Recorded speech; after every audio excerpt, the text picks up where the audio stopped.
Assalamualaikum warahmatullahi wabarakatuh.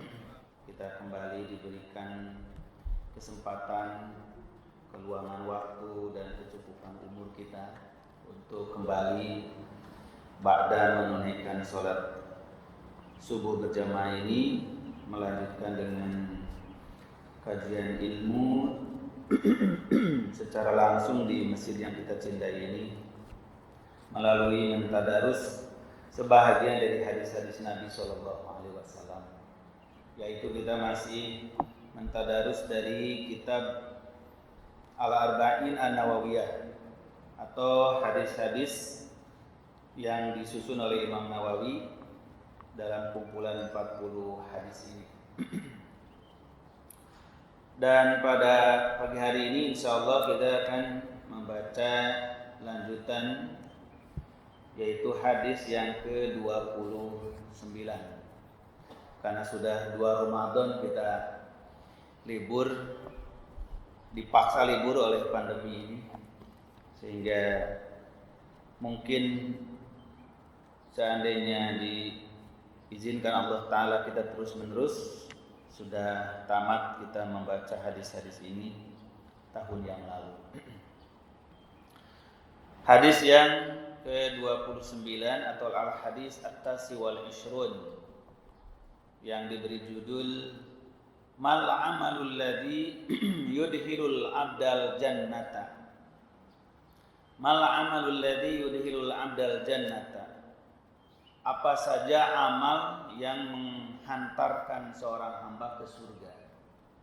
Jadi amal apa saja yang bisa mengantarkan seorang hamba Allah atau seorang mukmin itu ke surganya Allah Ta'ala. An Mu'adz bin Jabal radhiyallahu anhu qala qultu ya Rasulullah akhbirni bi amalin yudkhilunil jannata wa yuba'iduni 'anil nar.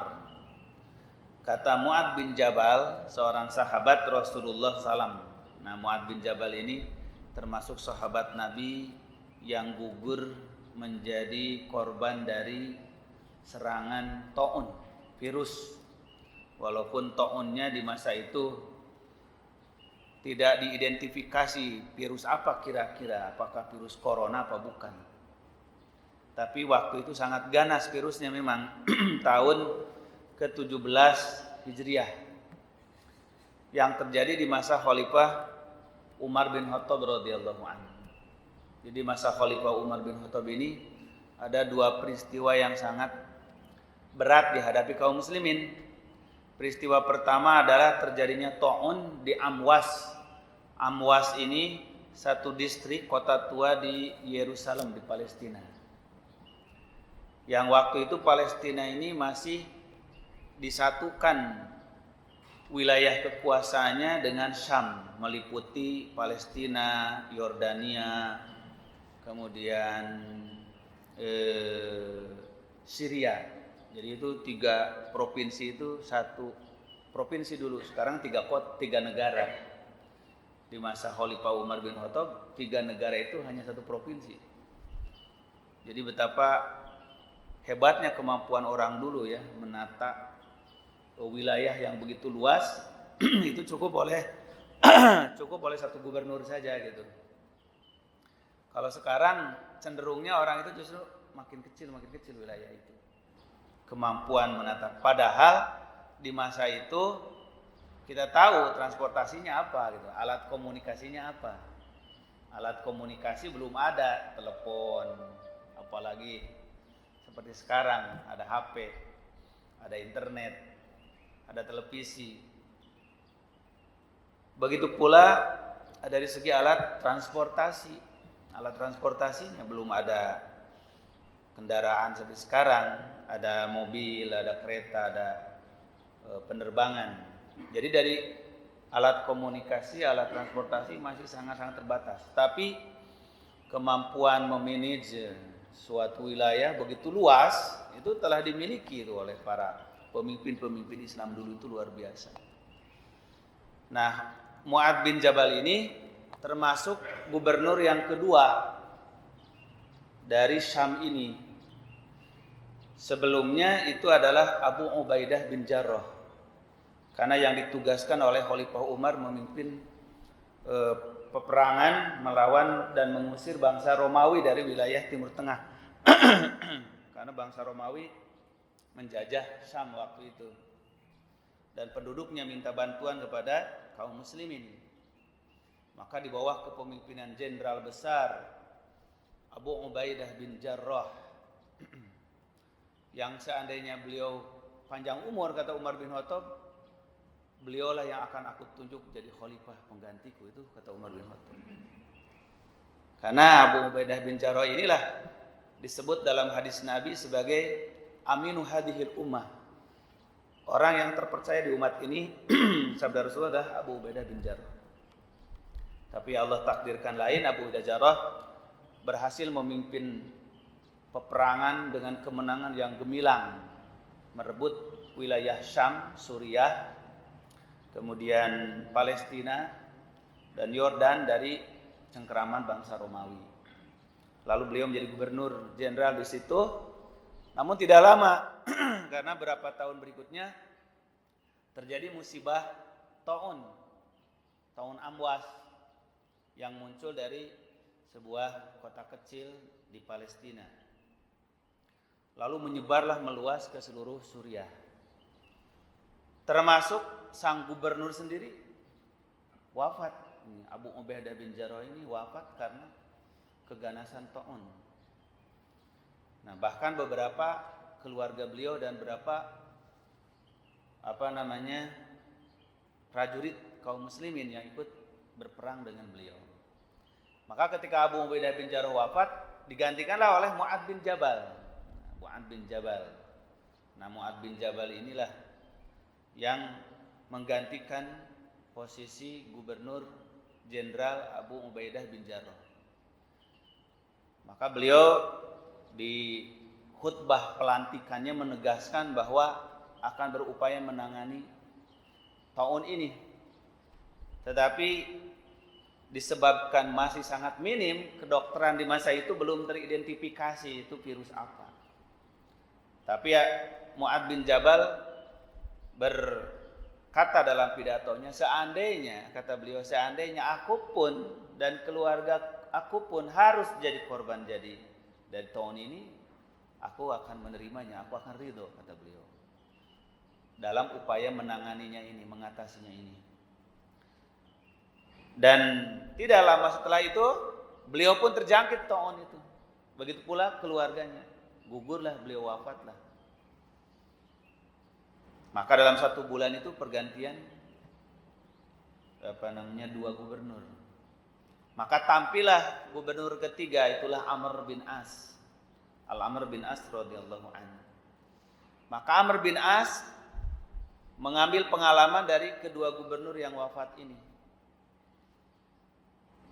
Dalam kesimpulan beliau, kata Amr bin As, ayuhan nas, inni ra'aitu hadat ta'un idasta'ala su'latan nar fatafarraqu wa tajabbalu. Kata beliau, wahai manusia, aku perhatikan ini ta'un, ini wabah, itu seperti api yang membakar. Setiap yang dekat dibakarnya lah, gitu kata beliau. Oleh sebab itu, kata beliau, aku mengambil keputusan kita harus berjauh-jauhan. Fatafarraqu wa tajabbalu. Hendaklah kita berpencar-pencar, jangan bergerombol. Nah, jadi beliau melarang ada kumpulan-kumpulan, berpisah. Kalau perlu, kata beliau, pergilah sebahagiannya ke hutan-hutan, ke gunung-gunung. Fatajabbalu, menyingkir dulu. Wa tafarraqu, berpencar-pencar. Nah, maka diterapkanlah oleh seluruh prajurit beliau dan seluruh penduduk kota itu. Akhirnya semuanya menjaga jarak, menjaga perkumpulan, menjaga kerumunan. Dengan izin Allah, ijtihad sang gubernur ketiga ini berhasil. Maka tahun ini hanya beberapa bulan mereda, semakin kurang yang wafat. Akhirnya sama sekali tidak ada yang wafat. Walaupun diriwayatkan oleh para ahli sejarah, itu yang wafat, yang gugur di Syam itu waktu itu sekitar 25 sampai 30 ribu orang. Itu dalam beberapa bulan. Nah, alhamdulillah selesailah musibah tahun itu, tahun ke-17. Ini cobaan yang berat yang dialami di masa Khalifah Umar bin Khattab. Kemudian yang kedua dari hadis ini adalah hirsus sahabah radhiyallahu anhum alal a'mal. Tadi telah disebutkan tentang bagaimana ambisinya atau kerakusan sahabat di dalam hal kebaikan yang bisa mengantarkan dia ke surganya Allah. Maka tidak ada satu kebaikan yang tidak ditanyakan oleh sahabat Rasul. Ini kerakusan mereka pada kebaikan. Wa minha isbatul jannah wan nar. Hadis ini juga menerangkan tentang penegasan keberadaan surga dan neraka. Wa humal an maujudatani wa huma an la yafniyani abadan. Dan surga dan neraka itu sejak sekarang sudah ada diciptakan Allah. Dan keduanya tidak akan pernah fana, tidak akan pernah hancur. Wa minha bayanu anna su'ala Mu'adz bin Jabal 'azimun. Dan hadis ini menerangkan tentang pertanyaan yang diajukan oleh Mu'adz bin Jabal adalah perkara yang sangat besar, yang sangat agung, karena menyangkut nasib akhir dari hidup manusia di surga ataupun di neraka. Tidak ada lagi yang lebih besar dari urusan manusia, perkara manusia, melainkan akhir hidupnya mau di mana. Wa minha summa bayyana alaihi salatu wassalam anna hadha syai'ul 'azim yasir 'ala man yassarahullah. Dan Rasul pun menegaskan bahwa perkara yang besar ini akan menjadi ringan bagi orang-orang yang telah diringankan Allah Ta'ala untuk beriman dan beramal soleh. Sebagaimana Allah firmankan, wa may yattaqillah yaj'al lahu min amrihi yusra.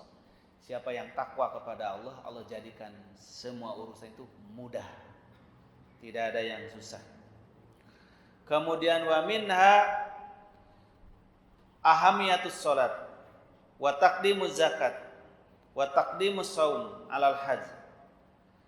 Dalam hadis ini juga menerangkan tentang pentingnya salat yang didahulukan dari zakat, zakat didahulukan dari saum, saum didahulukan dari haji.